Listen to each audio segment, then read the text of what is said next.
감사합니다. 우리 삶에 많은 어려움과 문제들이 있죠. 없으면 좋겠는데, 이제 그만 되면 좋겠는데 계속 되어진단 말이죠. 왜 그러냐? 오늘 말씀 주셨습니다. 우리를 연단하고 우리를 훈련시켜서 237 나라 살릴 수 있는 그 그릇으로 하나님이 세우시기 위해서, 그래서 훈련을 기쁘게 여기시기 바랍니다. 그 훈련이 언젠가는 여러분들의 인생에 있어서 237 나라 살리는 중요한 도구가 되어질 것이기 때문입니다. 좀 힘들지만, 좀 어렵지만 그 시간이 하나님 우리에게 최고의 축복으로 주신 시간임을 알고 위로부터 주시는 그 축복으로 편집되어지고 내 안의 구원으로 또 이것이 현장으로 나타나는 보호자의 축복 속에 9가지 세팅이 되어지는 그러한 은혜가 있기를 주의 이름으로 축원합니다. 오늘 이 시간 모든 것을 치유하는 복음이라는 제목으로 함께 말씀의 은혜를 나누길 원합니다.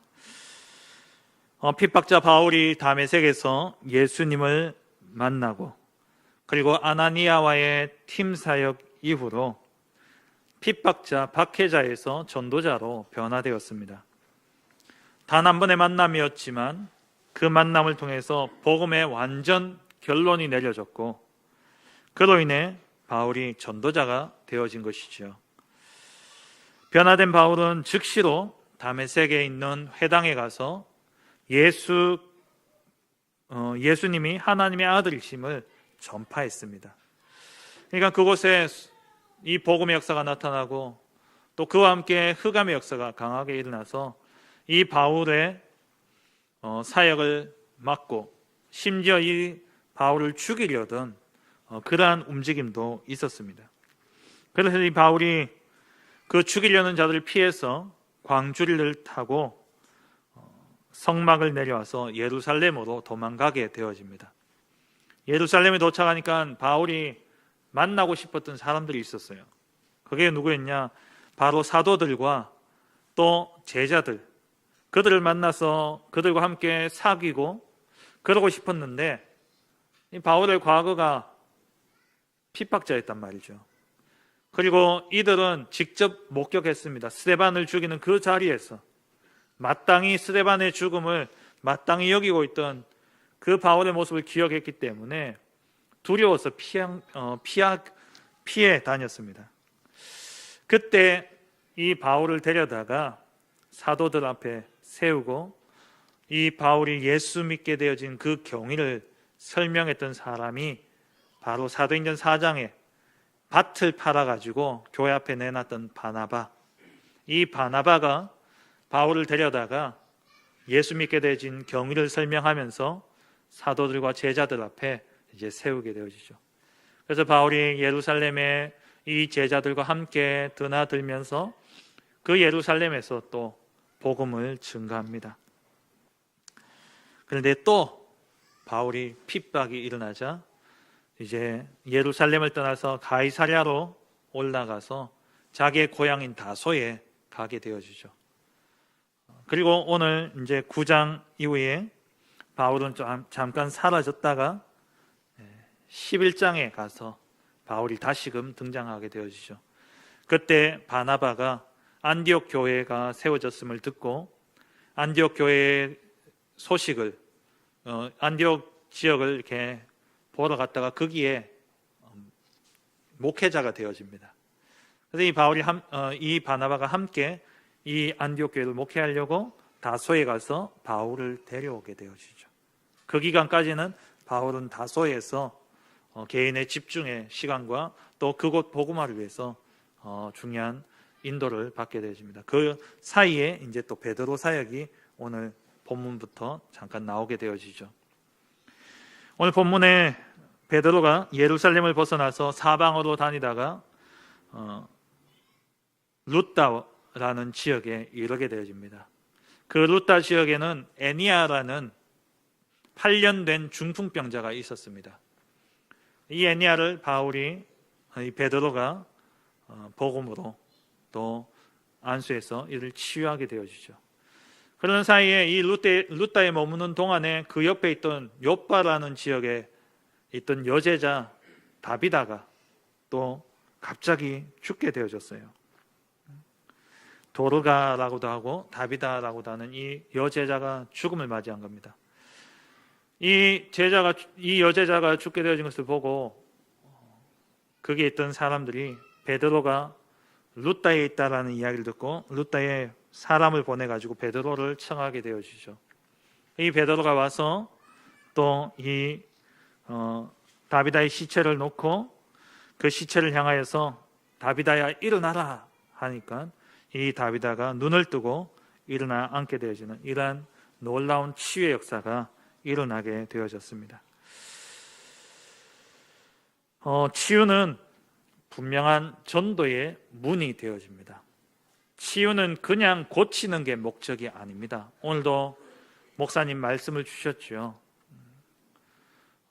오늘 제가 이 본문을 가지고 한 주간 묵상하면서 제 마음에 딱 담았던, 제 마음에 딱 가졌던 결론 내려졌던 결론을 오늘 목사님 주일 일부에서 다 이야기를 하시더라고요. 우리가 당하는 이러한 질병, 고통, 아픔, 거기서 벗어나는 게 목적이 아닙니다. 하나님은 그것을 증거로 해서 반드시 전도의 문을 여시기를 원하신다라는 거죠. 우리에게 일어나는 갑작스러운 문제와 사건, 질병, 이러한 모든 것들은 하나님의 결론인 237 나라 복음화를 위한 중요한 도구가 또 증거가 되어지는 것입니다. 우리가 살다 보면 갑작스럽게 당하는 일들이 참 많이 있죠. 크고 작은 사건과 사고들, 그리고 또 질병도 갑자기 우리가, 물론 이제 내 몸에서는 진행이 되어졌지만 우리가 진단받는 것은 갑자기 받게 되어지잖아요. 그렇게 갑작스럽게 찾아오기 때문에 많이 당황스럽고 또 애들 말로 멘붕에 빠지기도 합니다. 하지만 분명한 것은 하나님의 허락하심 없이는 되어진 일이 없다는 사실입니다. 하나님의 계획에 없던 일이 아니다라는 것입니다. 하나님의 계획과 하나님의 허락하심 속에 분명히 주어진 일이기 때문에 우리는 이 사실을 굳게 믿어야 됩니다. 그리고 하나님이 허락하셨다면 반드시 그 일은 합력하여 선을 이루는 축복의 도구가 되어집니다. 로마서 8장 28절 말씀처럼 우리가 알거니와 하나님을 사랑하는 자 곧 그의 뜻대로 부르심을 입은 자들에게는 모든 것이 합력하여 선을 이루느니라. 어떻게 보면 우리 신앙생활은 이 두 가지의 믿음입니다. 하나님의 절대 주권을 믿는 믿음, 하나님의 허락하심 없이는 내게 어떠한 일도 일어날 수 없다라는 이 믿음, 그리고 또 한 가지의 믿음은 그 모든 일들은 반드시 합력하여 나에게 선을 이루는 하나님의 축복의 도구가 되어진다는 것. 이 두 가지 믿음이 사실 우리의 신앙생활의 전부입니다. 그게 하나님을 믿는 것이고 그게 복음을 누리는 방법인 것이죠. 하나님이 허락하셨다면 어떠한 것도 우리에게는 영원한 저주와 재앙이 될 수는 없습니다. 하나님의 뜻대로 부르심을 입었다면, 하나님의 사랑을 입은 자라면 반드시 그것은 우리의 발판이 되어지는 것이죠. 지금 이 시대는 질병 시대입니다. 질병이 너무나 사회적으로, 이 질병 하나 때문에 온 세상이 지금 멈추고 또 경제나 모든 부분에 영향이 가고 있는 그러한 시대입니다. 반대로 그렇다면 치유가 해답입니다. 우리가 해야 될 이 시대에 가장 필요한 사역은 치유 사역이다라는 것이죠. 이 시대에 일어나는 많은 질병들, 그 가운데 정신병, 이 시대는 정신병 시대입니다. 뉴스를 보세요. 정상적이지 않아요. 정말 제정신 아닙니다. 사람들이요 미쳐 날뛰고 있어요. 우울증이라든지 공황장애라든지 노이로제라든지 우리 아이들에게는 또 ADHD, 이러한 질병들이 이러한 정신 문제들이 지금 세상에 너무나 범람하고 있습니다. 분노 조절 장애, 히스테리, 이런 것들이요, 결국 뭐냐, 마음에서부터 시작되어지는 거죠. 마음의 병에서 시작해서 정신으로 이어지는 겁니다. 마음과 생각에 각인되어진 것이 뇌에 각인되어집니다. 마음과 생각으로 들어간 것이 뇌에 각인되어지고, 그게 결국 문제를 일으키는데, 그게 정신 문제예요. 그게 어디로? 영혼으로 이어지고, 그것이 영혼을 향하는데, 그 영혼이 마음과 생각에 하나님을 아는 지식으로 각인되어져 있다면 그 영혼은 보좌를 향할 것인데, 그 마음과 생각이 하나님을 모르는 것으로 가득 차 있다면 그 영혼은 음부를 향하게 되어 있는 겁니다. 그러니까 그게 결국에는 어디에 있습니까? 영혼과 우리의 뇌, 마음과 생각, 육신 안에 있는 거예요. 우리의 몸 안에 있는 거죠. 그럼 우리 몸을 통해서 나타나요. 현장에 나타나는 겁니다. 그러니까 지금 하나님이 없다는 이 사상과 하나님이 없다라고 하는 이러한 생각들이 마음에, 생각에 들어가 있으니까 그게 뇌에 각인되어지고 그게 영혼 속에까지 들어가게 되어지니까 그게 질병으로 나타나는데 온갖 정신 문제로, 사회적인 문제로 나타나게 되어지는 것이죠. 그리고 또 어떤 시대입니까? 중독 시대입니다. 마약, 도박, 게임, 알코올, 이러한 중독이 심각한 시대입니다. 이젠 또 스마트폰 완전히 중독돼 버렸죠. 불안해요. 저도 모르게 저도 그렇더라고요. 지난주에 산에 올라가다가 휴대폰이 배터리가 다 되어 꺼져 버렸는데, 산 정상에 올라갔다가 올라간 길은 너무 험해가지고 다른 길로 와야 되겠다 해서 표지판 보고 내려왔는데 오다 보니까 길이 없는 거예요. 휴대폰이 있으면 길을 찾을 텐데 이 길이 없으니까 내려온 거 생각하니까 다시 올라가려니까 막막하고 내려가려니까 절벽이고, 그래서 어쩔 수 없이 다시 기어 올라갔다가 내려왔는데요. 그 잠깐인데 내내 불안한 거예요. 또 그 이후에 스케줄이 있어가지고 연락을 취해야 되는데 연락을 할 수 없고 폰이 꺼져 있으니까 야, 많이 매여 있구나, 이런 생각을 했습니다. 우리도 모르게 그렇게 중독의 시대에 살고 있다는 거예요. 그리고 질병의 시대죠. 전염병. 우리 코로나 지금 한 1년 8, 9개월 됐지 않습니까? 2년 다 됐죠. 전 세계적으로 발병을 시작부터 따지면 2년 전 한 12월 달부터 시작했으니까요. 이게 사회를 다, 세상을 다 멈춰버렸어요. 이러한 질병들, 전염병, 또 난치병들, 암 같은 이러한 질병들, 또 사회적으로 또 문제는 아니지만 또 사회적인 그런 부분에 있어서 노령 인구들이 많아짐으로써 일어나는 그러한 질병들 많이 있죠. 이러한 시대를 바라보며 우리는 정말 준비해야 됩니다. 정상적인 교회라면, 정상적인 진짜 복음 가진 교회라면 이러한 사람들이 몰려오게 되어 있다는 거예요. 그래서 앞으로는 치유를 빼놓고는 어떠한 사역도 되어줄 수 없는 그러한 시대가 되어버렸습니다. 정말 우리 교회가 참 복음으로 병든 자를 치유하는 그러한 복된, 그러한 하나님이 기뻐하시는 237을 치유하는 교회가 되어지기를 주의 이름으로 축원합니다. 첫 번째입니다. 모든 사역의 시작과 완성은 치유입니다. 모든 사역의 시작과 완성, 끝은 치유로부터 시작하고 치유로부터 끝나는 것이 바로 복음 사역이에요. 예수님의 사역을 보더라도 마태복음에 보면은 예수님의 사역 중에 치유가 나오지 않는 그러한 내용이 없습니다.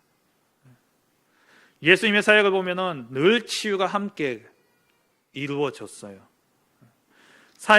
예수님이 사역을 시작하실 때에 첫 사역의 공생애를 시작하시면서 세례 요한에게 세례를 받고 그리고 마귀에게 시험을 받으시죠. 그리고 마태복음 4장 19절에 제자들을 불러서 사람 낚는 어부가 되게 하겠다 말씀하십니다. 그리고 제자들과 함께 첫 사역을 시작하시는데 그게 뭐였냐? 마태복음 4장 23절부터 25절에 보니까 갈릴리에 두루 다니사 그들의 회당에서 가르치시며 천국 복음을 전파하시며 백성 중에 모든 병과 모든 약한 것을 고치시니 그의 소문이 온 수리아에 퍼진지라. 사람들이 모든 앓는 자 곧 각종 병에 걸려서 고통당하는 자, 귀신 들린 자, 간질하는 자, 중풍병자들을 데려오니 그들을 고치시더라. 갈릴리와 데가볼리와 예루살렘과 유대와 요단강 건너편에서 수많은 무리가 따르니라. 그러니까 예수님이 사역하시는 모든 현장에 지금 이 시대 질병이나 그때 질병이 똑같아요. 정신 문제, 영적 문제, 온갖 중독 문제. 예수님이 복음 증거하는 그 시작의 현장에 같이 이루어진 것이 바로 치유 사역이었습니다. 그리고 제자들을 따로 모아서 5장 7장의 제자들을 중요한 하나님 나라의 복음을 선포하죠. 그게 산상수훈 아닙니까? 산상수훈 이후에 8장, 9장은 모두 다 예수님의 치유 사역을 기록하고 있습니다. 마태복음 8장, 9장에 예수님이 가는 곳마다 이들을 치유했고 뿐만 아니라 마태복음 10장에서는 12제자를 현장에 파송하시면서 제자들에게 어떤 권세를 주셨냐? 마태복음 10장 1절에 예수께서 그의 12제자를 부르사 더러운 귀신들을 쫓아내며 모든 병과 모든 약한 것을 고치는 권능을 주시니라. 예수님 당신도 첫 사역의 시작이 치유 사역이었고 제자들을 처음 현장에 보내면서 그 현장에서 기다리고 있는 게 뭐냐? 병든 자들이었어요. 그들을 치유할 수 있는 권능을 주셔서 예수님이 현장에 보내신 것입니다. 그렇다면 치유는 은사가 아닙니다. 복음 가진 자에게 마땅히 주어진 권능이에요. 정말 복음으로 우리가 간다면 의사는 아니지만 우리는 영적 의사이기 때문에 복음으로 이들을 치유해야 되는 것이죠. 그리고 마태복음 12장에는 예수님이 안식일에 손 마른 사람을 치유하는 사건이 나옵니다. 이것으로 인해서 본격적인 핍박이 사실 시작되어졌죠. 이 사건 때문에 이들이 예수님을 죽이려고까지 이제 마음을 먹게 되어집니다. 그런데 그 중요한 안식일에도 유대인의 율법이 금하는 그 가운데서도 예수님이 어떻게 하시냐? 치유 사역을 하신 거예요. 치유 사역을.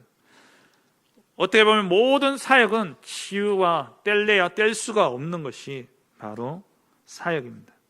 복음 사역이에요. 마태복음 15장에는 많은 장애인들을, 다리를 저는 사람, 맹인, 말 못하는 사람, 이러한 사람들을 예수님이 고쳐 주셨습니다. 왜 예수님이 이렇게 치유 사역을 주로 하셨습니까? 그게 예수님 오신 목적이기 때문에 그래요. 예수님 오신 이유가 뭐냐? 마태복음 8장 17절에 이는 선지자 이사야를 통해 하신 말씀에 우리의 연약한 것을 친히 담당하시고 병을 짊어지셨도다 함을 이루려 하심이더라. 예수님이 이 땅에 오신 이유, 우리의 연약한 것을 담당하시고 병을 짊어지시기 위해서 오신 것이죠. 그러면 보통 우리가 생각하기를 치유하면은 육신적인 것 혹은 나아가서 정신적인 것만 생각합니다. 그런데 중요한 것은 뭐냐? 질병의 원인이라는 거예요. 원인을 정확하게 알아야지 올바른 치유가 되어줄 수 있습니다. 두 번째입니다. 질병의 원인과 치유입니다. 질병의 원인을 보면은 먼저는 생리적인 원인이 있죠. 노화에 의해서 오는 경우도 있고요. 그리고 또 체질 때문에 오는 질병들도 있습니다. 그 체질은 유전일 수도 있고 또 식습관일 수도 있고 또 관절이나 이런 정형외과적인 그런 질병들 어떻게 보면 자세, 그런 안 좋은 자세 때문에 오는 그런 질병일 수도 있죠. 그리고 또 오는 질병의 원인은 어떤 실수나 악한 습관 때문에 오는 그런 것들이 있습니다. 사건과 사고 혹은 실수 때문에, 그리고 또 안 좋은 습관 때문에 오는 중독의 문제들, 이러한 문제들이 있죠. 그리고 또 원인이라면 환경적인 요인도 있습니다. 안 좋은 공기들, 또 물, 이러한 또 오염되어진 음식, 그 자연 식품들, 자연 그런 음식들을 먹음으로써 오는 그러한 질병들도 있죠. 근데 그 모든 질병에 앞서서 가장 중요한 원인은 영적인 원인입니다. 하나님을 떠난 결과로 말미암아 오게 되어진 것이죠. 사단과 귀신의 역사 속에 오는 질병이 있습니다. 그게 보통 무병이죠. 그리고 죄로 인한 병도 있고요. 우상 숭배로 인해서 대대로 그러한 가문에 흐르는 그러한 재앙이 있습니다. 그리고 또 개인의 자범죄 때문에 하나님이 거기서 돌이키게 하기 위해서 주시는 질병들도 있어요. 성경에 보면 그러한 예들이 많이 나오죠.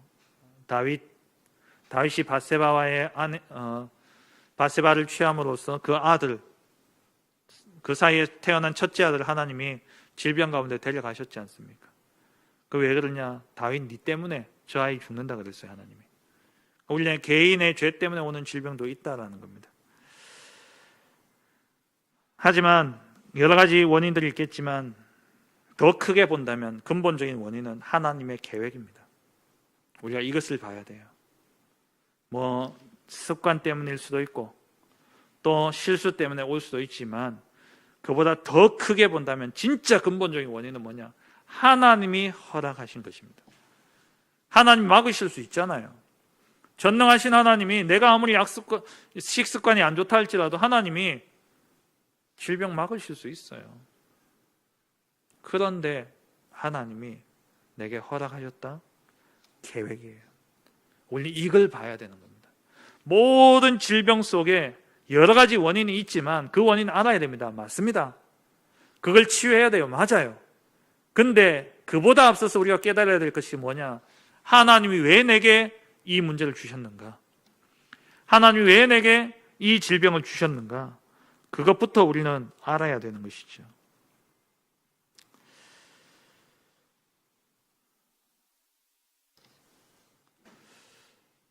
그래서 모든 질병 속에는 하나님이 주신 언약이 그 속에 담겨져 있습니다. 그건 뒤에 가서 살펴보기로 하고요. 그러면 앞서서 이야기했던 그러한 부분들에 있어 실질적인 치유는 어떻게 이루어질 수 있습니까? 예수님이 치유하러 오셨다면 그리스도의 대사로서 우리가 예수님 대신해서 파송받는 우리도 또한 영적 의사로 우리가 부름받았습니다. 그럼 실제적으로 이 땅을 어떻게 치유해야 되느냐? 세상 의사는 병을 고치는 사람들이라면 우리는 모든 것을 살리는 겁니다. 그냥 병만 고치고 끝나는 게 아니에요. 우리는 전인격적으로 그를 돕고 살리는 게 우리의 사명입니다. 그래서 요한복음 5장 24절에 내가 진실로 진실로 너희에게 이르노니 내 말을 듣고 나 보내신 이를 믿는 자는 영생을 얻었고 영원한 생명을 얻었다는 거예요. 살리는 겁니다. 심판에 이르지 아니하나니 사망에서 생명으로 옮겼느니라. 사망에서 생명으로 옮기는 것, 그게 우리가 해야 될 사명인 것이죠. 그래서 먼저는 영적 치유부터 되어져야 됩니다. 영적 치유는 오직 복음으로만 가능하죠. 하나님 떠난 문제입니다. 결국에는 하나님 떠난 문제예요. 하나님의 형상이 깨어짐으로 말미암아서 영이 죽어버린 겁니다. 그 영이 죽으니까 어디 있든지 간에 아무리 좋은 환경과 아무리 좋은 조건 속에 있다 할지라도 에덴의 축복을 잃어버린 거예요. 그래서 다 가졌는데 세상적으로는 부족함이 없는 것처럼 보이는데 늘 공허하고 허전하고 허무하고 다른 것으로 채울 수가 없죠. 오직 하나님으로만 채울 수 있습니다. 그런데 어떠한 인간도 하나님을 찾아갈 수가 없어요. 그래서 하나님이 우리에게 길을 열어주셨는데 그분이 바로 예수 그리스도십니다. 우리의 모든 죄 문제를 십자가에서 끝내셨습니다. 참 제사장 되신 그리스도. 사단의 권세, 죽음의 세력을 잡은 자 이 마귀를 죽음을 이기고 부활하심으로 사단을 박살내셨어요. 참 왕 되신 그리스도. 그리고 하나님을 만날 수 없는 우리에게 하나님 만날 수 있는 길을 열어주셨습니다. 참 선지자 되신 그리스도. 이 그리스도를 통해서만 우리는 하나님을 만날 수 있는 것이죠. 영적 치유는 이 복음으로만 가능합니다. 그리고 또 이런 문제가 왜 옵니까? 마음과 생각이에요. 결국에는 그 마음과 생각을 치유해야 됩니다. 그것은 오직 말씀으로만 가능합니다. 오직 말씀으로만 마음과 생각이 치유되어 줄 수 있어요. 우리가 어릴 때 나도 모르게 받았던 상처, 그것들이 무의식과 잠재의식 속에 자리 잡혀 있다가 어떤 비슷한 상황과 환경을 만나게 되어지면요, 나도 모르게 툭 튀어나오는 거예요. 그게 상처로 드러나는 것이죠. 이것을 사단은요, 계속해서 이용하는 겁니다. 이걸 바꿀 수 있는 것은요, 생각과 마음에 말씀이 담겨져야 돼요. 생각과 마음에 말씀이 담겨져야 됩니다. 이게 치유가 안 되어지니까 본능적으로 이것을요, 다른 것으로 바꾸는 거예요. 이 상처를 다른 것으로 대체하는데 이걸 치유해 보려고 어떻게 하냐? 집착하게 되고 중독에 빠지기도 하고 그걸 잊어보려고 하다가 망상에 빠지기도 하고요. 그거를 어떻게든 잊어보려고 몸부림치다가 정신분열에 빠지기도 하고 그게 결국 정신문제로 이어지게 되는 겁니다. 왜요? 이게 뇌에 각인되어 있다는 거예요. 이게 마음과 생각에 담겨있던 이게 뇌에 각인되어져서 시간이 지나니까 뇌의 이 저 구석에 있으니까 치유된 줄 알았는데 어느 날 비슷한 사건과 이를 딱 만나니까 툭 튀어나오는 거예요. 답이 없는 거죠. 그래서 뇌를 치유해야 되는 겁니다. 뇌는 어떻게 치유되십니까? 마음과 생각에 말씀이 담겨야 돼요. 말씀 외에는 다른 답이 없습니다. 그래서 말씀 속에서 답을 찾고 왜 하나님이 내게 이러한 문제를 주셨는가? 조금만 질문하면 답이 나오게 돼 있죠. 그 답을 가지고 집중하게 되어질 때에 그게 나에게는 오직이 되어지고 그게 나에게는 유일성이 되어지고 그게 나에게는 재창조의 증거가 되어지는 것입니다. 말씀에 집중하는 중에 답이 나오고 그 답을 가지고 깊은 묵상과 기도 속에 들어갈 때에 치유가 되어지고 그게 증거가 되어져서 나의 유일성이 되고 나에게 재창조가 되어지는 거예요. 말씀이 들어가야 됩니다. 혹시 뭔가 안 되어지는 일들이 있습니까? 자꾸 반복되어지는 그러한 고통의 굴레가 있으십니까? 말씀에 집중하세요. 오직 말씀에 집중하시기 바랍니다. 말씀이 생명력입니다. 말씀이 생명력이에요. 말씀이 모든 것을 살릴 수 있습니다. 히브리서 4장 12절 말씀처럼 우리의 영혼과 육신, 우리의 마음과 생각 다 한 방에 치유할 수 있는 한 가지의 답이 뭐냐? 말씀이에요. 말씀. 오직 말씀에 집중하시기 바랍니다. 그래서 이 말씀의 흐름 속에 우리가 인도받기 위해서 집중 훈련도 하고 또 저녁에 그 피곤한 시간에 직장 갔다 얼마나 피곤하십니까? 그 시간 쪽에서 또 말씀 듣고 말씀 묵상하고 새벽에 피곤하지만 일어나서 또 말씀 듣고 왜 그러냐? 그게 우리의 능력이에요. 그게 우리에게 참된 쉼을 주고 그게 우리에게 참된 능력이 되어지기 때문에 그렇습니다. 말씀, 오직 말씀으로만 우리의 마음과 생각이 치유되어 줄 수 있어요. 그리고 또 우리 육신의 질병, 이거는요, 의사 도움 받으셔야 됩니다. 의사 도움을 받아야 돼요. 의사 도움을 받고 그리고 천천히 나를 살리는 것으로 나를 바꿔가야 돼요. 그러니까 내 몸을 살리는 것에 집중해 나가셔야 돼요. 그게 뭐냐? 호흡이에요. 호흡으로 나를 살려야 돼요. 호흡이 끊어지면 죽습니다. 호흡이 짧아도 죽어요. 호흡을 천천히 길게 깊은 호흡 속에 나를 살려가야 돼요.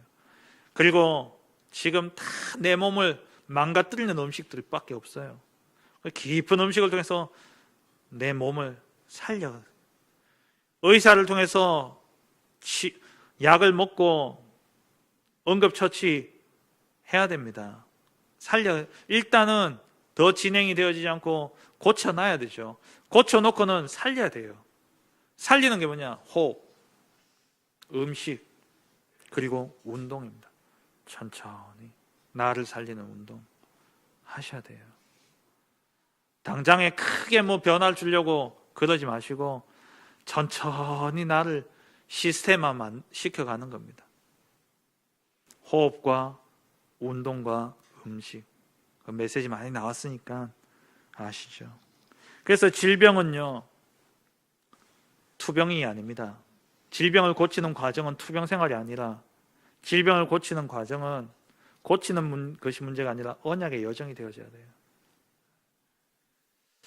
제가 한 번은 우리 성도님 가운데 암이 걸리셨다라는 이야기를 듣고 너무 갑작스럽게 좀 진행이 많이 되어진 거예요. 신방을 가야 되는데 제 마음에 제가 뭐 진짜 이 베드로처럼 바울처럼 제가 입었던 옷만 던져줘도 낫고 이러면 좋은데 이게 가서 기도한다고 되지도 않고 그렇더라고요. 영권이 부족해서. 목회자가 참 그럴 땐 힘이 들어요. 말씀에는 확신이 있는데 고통당하는 성도들 보면은 참 마음이 아파요. 근데 그 가정을 놓고 제가 기도하면서 신방을 앞두고 기도하는 중에 제 마음에 딱 왔던 말씀이 그거였어요. 암이 이제 진단받고 나면은 뭐합니까? 투병 생활의 시작 아닙니까? 근데 투병 생활이 아니다. 하나님이 주신 절대 계획을 찾아내면 절대 언약 가지고 가는 언약의 여정이다.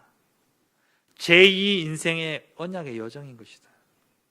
제가 그 말씀을 전하는데요, 제가 얼마나 참 기쁘든지 참 힘이 나고 제가 행복하더라니까요. 담대하게 말씀을 전하고 왔어요. 하나님이 왜 이 문제를 주시는지 찾아내시기 바랍니다. 성도님, 하나님이 반드시 이 일을 통해서 하시고자 하시는 일이 있습니다. 그거 찾아내는 순간 암에 갇혀서 암에 끌려다니면서 암을 고치려고 애쓰는 인생이 아니라 암은 내던져두고 하나님의 계획을 이루는 언약의 성취의 여정을 가는 그런 인생이 되어질 것입니다. 그게 하나님 목적이에요. 왜 주셨겠습니까? 암 걸렸다고 그 암 때문에 고민하고 그것 때문에 전전긍긍하면서 그렇게 살라고 하나님 주셨겠습니까? 아니면 그것을 통해서 또 다른 하실 일이 있으셔서 주셨겠습니까? 그래서 세 번째로 살펴볼 것은 질병 속에 담긴 절대 언약이 있다는 겁니다. 그게 뭐냐? 증인의 계획이에요. 모든 질병 속에 하나님은 절대 언약을 숨겨두셨는데 그 언약은 뭐냐? 증인되게 하기 위한 하나님의 계획입니다. 성경에 보면은 이사야 43장 44장에 보면은 이스라엘 민족들을 왜 바빌론의 포로로 끌려가게 하신지 하나님 그 이유를 회복에 대한 말씀과 함께 이유를 설명하시는데 그 이유가 뭐냐? 이사야 43장 10절에 나 여호와가 말하노라 너희는 나의 증인 나의 종으로 택함을 입었나니 이는 너희가 나를 알고 믿으며 내가 그인 줄 깨닫게 하려 함이라. 나의 전에 지음을 받은 신이 없었느니라 나의 후에도 없으리라. 결국 이유가 뭡니까? 증인으로 택해서 하나님을 알고 믿고 하나님이 여호와인 줄 깨닫도록 하게 하기 위해서 먼저는 이스라엘 백성들에게 그리고 이 이스라엘 백성들을 통해서 바벨론에 또 나아가 237 나라에 하나님만이 이 여호와만이 이 세상의 참신 참 하나님임을 증거하기 위한 하나님의 계획이라는 겁니다. 우리가 당하는 고통과 어려움 질병만을 이야기하는 게 아닙니다. 우리가 당하는 모든 고통과 어려운 문제 하나님이 반드시 증인으로 세우기 위한 하나님의 계획입니다. 요한복음 9장에 보면은 예수님이 제자들과 함께 가는데 제자들이 묻죠. 태어나면서부터 맹인된 자를 만나서 제자들이 묻습니다. 누구 죄 때문에 저 맹인이 됐습니까? 부모 죄 때입니까? 부모의 죄 때문입니까? 자기 죄 때문입니까? 그때 예수님이 말씀하시죠. 9장 3절에 이 사람이나 그 부모의 죄로 인한 것이 아니라 그에게서 하나님이 하시는 일을 나타내고자 하십니다. 하나님이 하시고자 하시는 일을 나타내고자 하십니다. 이게 답입니다. 우리가 당하는 모든 어려움과 질병, 고통, 문제 왜 하나님이 주셨냐? 답은 이겁니다. 하나님이 하시는 일을 나타내고자 합니다. 마태복음 9장에 보면은 9장 1절에서 8절에 중풍병자가 나오죠. 사람들이 중풍병자를 메고 예수님 앞에 나왔습니다. 이 중풍병자를 예수님이 일으키십니다. 그때 어떤 일이 일어났습니까? 마태복음 9장 7절 8절에 그가 일어나 집으로 돌아가거늘 무리가 보고 두려워하며 이런 권능을 사람에게 주신 하나님께 영광을 돌리니라. 질병의 이유는요, 하나님께 영광 돌리기 위함입니다. 하나님이 하시는 일을 나타내기 위함이에요. 마태복음 9장 18절에서 26절에 죽은 관리의 소녀를 살리셨더니만 이게 온 땅에 그 소문이 퍼졌어요. 25절 26절에 9장에 보면은 무리를 내보낸 후에 예수께서 들어가서 소녀의 손을 잡으심에 일어나는지라 그 소문이 그 온 땅에 퍼지더라. 그러니까 한 사람이 그냥 아프다가 나았다 이게 목적이 아니라니까요. 내가 병 걸렸다가 살았다 그게 목적이 아니에요. 하나님 그것을 통해서 온 세상에 온 땅에 그 소문이 퍼지도록 하게 하기 위한 하나님의 계획이 있는 겁니다. 마태복음 9장 27절 31절 이어서 나오는 두 맹인을 예수님 치유하십니다. 이 두 맹인이 치유받고 난 뒤에 30절 31절에 그 눈들이 밝아진지라 예수께서 엄히 경고하시되 삼가 아무에게도 알리지 말라 하셨으나 그들이 나가서 예수의 소문을 그 온 땅에 퍼뜨립니다. 사도행전 3장에 안전병이가 일어나면서 그 결과 사도행전 4장 4절에 말씀을 들은 사람 중에 믿는 자가 많으니 남자의 수가 약 5천이나 되었더라. 이게 하나님 목적이에요. 오늘 1부 때 목사님 말씀하셨지 않습니까? 왜 우리에게 광야길을 가게 하느냐? 왜 우리에게 이렇게 어려움과 문제를 주시느냐? 하나님이 우리에게 증거를 주시기 위해서. 먼저는 하나님임을 확인하게 하기 위해서. 하나님께서 그 백성을 구원하시고 그들을 어떻게 책임져야 될 것인지 어떻게 책임지시는지를 확인케 하시기 위해서 하나님이 그 문제를 주신 거예요. 그리고는 그것이 증거가 되어지고 그 증거를 가지고 세상으로 나가서 하나님께 영광 돌리도록 하게 하기 위해서. 그래서 문제를 주신다고 오늘 말씀하셨죠. 이게 답입니다. 전도와 선교 역사의 시작은 치유를 통해서 하나님이심을 나타내는 거예요.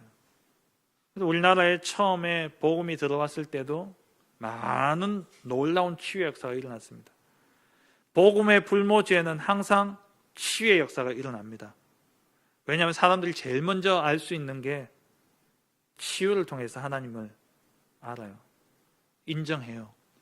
그래서 이기풍 선교사님이 이기풍 목사님이 우리나라 최초로 이제 선교사로 파송받아서 해외는 아니지만 제주도로 이제 파송받아 가셨잖아요. 우리나라 최초의 7명의 목사님이 안수받았는데 그 가운데 한 분이셨던 이기풍 목사님이 제주도로 파송받아 가셨어요. 그 제주도는 유명한 게 있잖아요. 제주도는 섬기는 신이 있어요. 집집마다 다 한 마리씩 있어요. 뭔지 아십니까? 구렁이에요. 구렁이. 돌담에 처마 밑에 커다란 구렁이. 저도 그 제주도에 그때 캠프 갔을 때에 갔는데 귀신 들린 사람이 자기 처마 밑에 구렁이 있다고 그러면서 동네에 그 교회 하나 있는데 교회 십자가에 뱀 달려있다고 자꾸 저한테 가더라고요. 이 뱀. 이기풍 선교사님이 딱 갔는데요. 뱀에 물린 거예요. 사람. 근데 다 죽는다고 그랬어요. 근데 그거 안 죽고 사셨어요. 그것 때문에 그게 교회가 처음 세워졌습니다. 하나님이 하시는 일이 그거예요. 이 복음의 불모지에 가장 먼저 일어난 사역이 치유 사역입니다. 중국에 처음 문 열렸을 때, 러시아에 처음 문 열렸을 때에 어마어마하게 치유 역사가 일어났거든요. 그러니 전부 다 러시아, 중국의 대단한 역사를 일으킨다고 하는데 거기는 하나님이 그렇게 하시는 거예요. 여기는 다 예수 그대로 다 들어봤던 사람이기 때문에 그런 치유 역사 잘 필요가 없어요. 근데 완전 종갓집이나 이런 데는 정신문제 있다가 치유되어지고 이런 역사가 일어납니다. 그게 하나님의 방법이에요. 전도와 선교 역사의 시작은 뭐냐? 치유를 통해서 일어납니다. 올바른 치유는 뭡니까? 영적 치유부터 일어나야 돼요. 복음부터. 그 다음 생각과 마음을 치유해야 되기 때문에 오직 말씀으로. 그리고 이 몸이 그 모든 게 몸 안에 있기 때문에 몸을 살려야 되기 때문에 깊은 호흡과 깊은 음식과 또 깊은 운동, 이런 것들이 필요한 겁니다. 그래서 살려야 돼요. 말씀을 맺겠습니다. 우리에게 일어나는 모든 질병들, 하나님의 절대 주권 속에 허락되어진 질병입니다. 내게 있는 문제와 사건, 어려움들, 하나님의 허락으로 되어진 일입니다. 분명한 하나님의 계획이 있는 것이죠. 그 계획을 찾게 된다면 고난, 고통의 시작이 아니라 언약의 여정이 되어지는 겁니다. 그 질병을 통해서 하나님의 분명한 목적은 증인되게 하시는 겁니다. 치유의 증인이 아니라 그리스도의 증인으로 하나님 우리를 삼기를 원하신다라는 것이죠. 그래서 정말 이번 한 주간 여러분 꼭 질병이 아니더라도 여러분들에게 있는 도저히 해결하지 못하는 그 문제, 그 모든 문제 속에 하나님의 절대 언약을 찾아내므로 말미암아 절대의 여정을 가는 그런 축복된 은혜가 있기를 주의 이름으로 축원합니다. 하나님 감사합니다. 오직 복음으로 우리의 영을 취하고 오직 말씀으로 우리의 마음과 생각을 취하며 오직 깊은 호흡과 깊은 운동과 또 깊은 음식을 통해서 우리의 육을 치유해서 정말 이 일의 증인으로서는 우리 모든 성도들 될 수 있도록 축복하여 주옵소서.